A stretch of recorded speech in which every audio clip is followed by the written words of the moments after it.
I'm Sophia Carter, and the day my sister told me to pack my things and leave the house I grew up in was the same day she unknowingly signed away her control over everything she thought she owned. But to understand that day, you need to understand my father. My dad wasn't loud. He wasn't affectionate in obvious ways, but he was observant. Quiet men notice everything.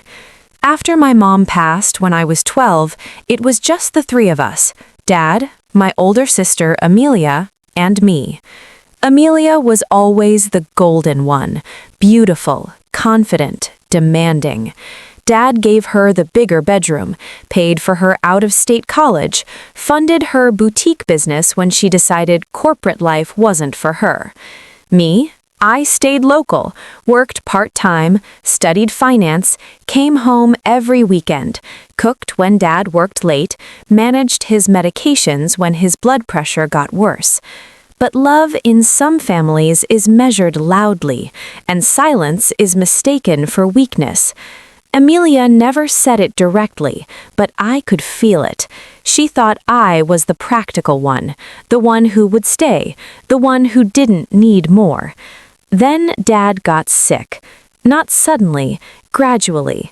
The kind of illness that creeps in quietly and rearranges the future without asking permission. Hospital visits increased, business responsibilities shifted, and somehow Amelia became busier. Her boutique was expanding. Her social calendar was important. Her stress was overwhelming. So I moved back home fully.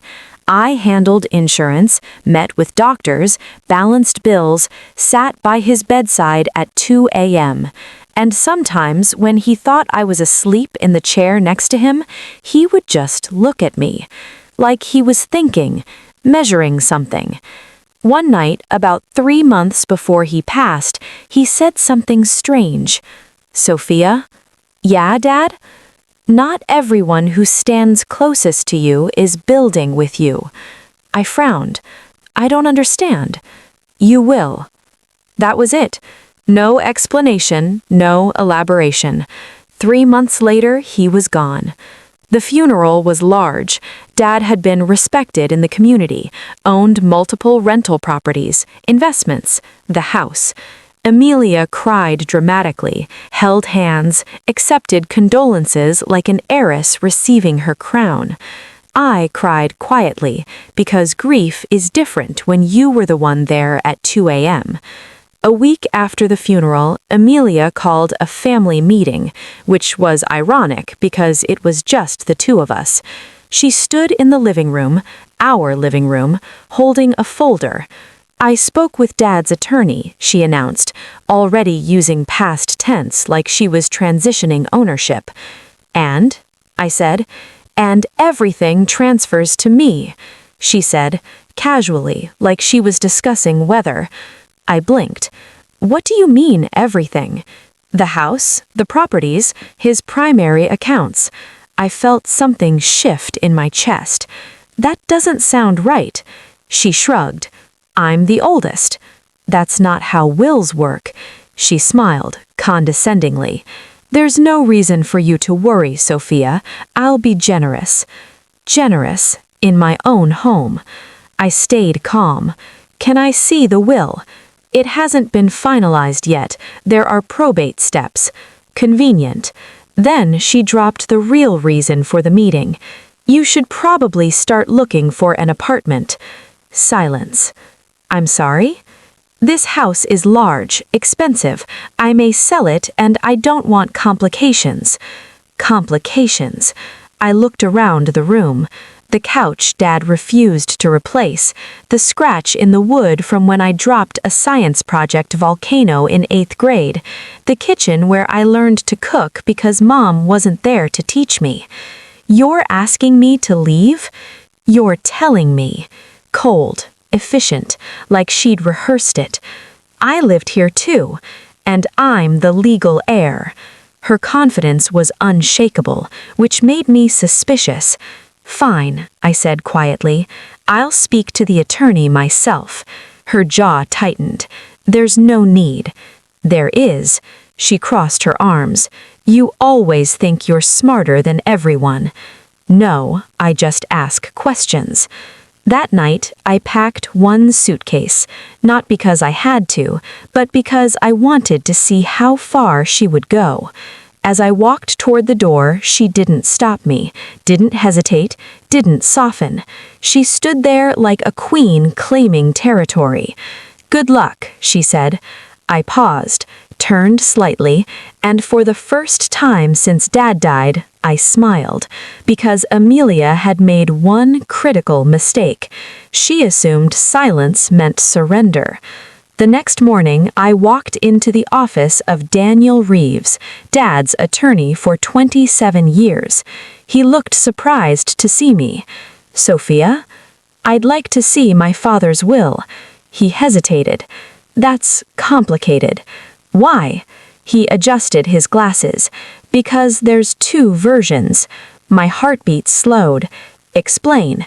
The first will was drafted 5 years ago, standard division, majority to Amelia, smaller portion to you. And the second? Updated 3 months ago. 3 months. The hospital, the late-night conversations. What does it say? Daniel exhaled slowly. It places the house and controlling interest of the rental properties into a family trust. My pulse steadied. Who controls the trust? He met my eyes. You do. Silence. Not shock, not triumph, just clarity. And Amelia? She receives distributions, conditional ones. I leaned back. Conditional on what? Maintaining joint residence agreements and not displacing co-beneficiaries. In simple terms, you can't legally remove me. She had just tried to evict the person who controlled the property structure. I almost laughed, but I didn't. Has she seen the updated will? No. Why not?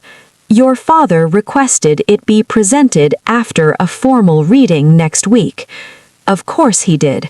Quiet men plan quietly. I stood slowly. When is the reading? Friday, 10 a.m. I nodded. Don't inform her that I came. Daniel gave a small, knowing smile. Your father anticipated this. As I stepped outside into the sunlight, I realized something powerful. Amelia thought she won because she moved first, but Dad had always been 3 moves ahead, and so was I. I'm Sophia Carter, and getting kicked out of my own house was the best mistake my sister ever made. And the morning of the will reading, my sister walked in like a woman about to inherit a kingdom. She was wearing white. Who wears white to a will reading? Confidence looks strange when it's built on assumptions. Daniel Reeves' office smelled like polished wood and old paper, the kind of place where decisions reshape families. Amelia sat across from me, didn't look at me, didn't need to. In her mind, I was already removed from the equation. Daniel adjusted his glasses. As you both know, your father updated his estate documents 3 months before his passing. Amelia smiled faintly. 3 months ago, she was posting vacation photos. 3 months ago, I was signing hospital consent forms. Let's begin. He started with standard allocations, savings accounts, vehicles, personal items. Then came the house. Amelia leaned forward slightly. The primary residence at 14 Willow Creek is hereby transferred into the Carter Family Residential Trust. Her smile flickered. Amelia interrupted. I'm sorry, what trust? Daniel continued calmly. The trust is managed by the appointed trustee, Sophia Carter. Silence. Heavy. Dense. Amelia blinked. That's not correct.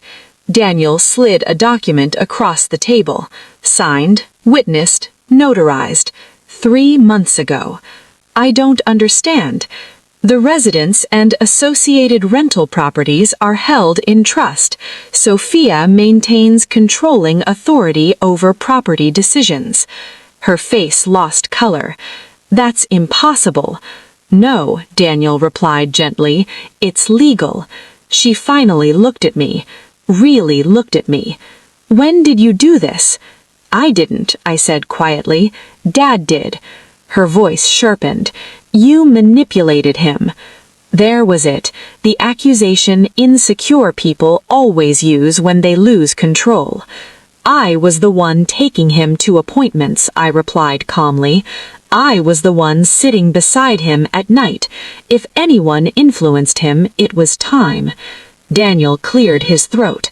There are additional conditions. Amelia folded her arms. Of course there are.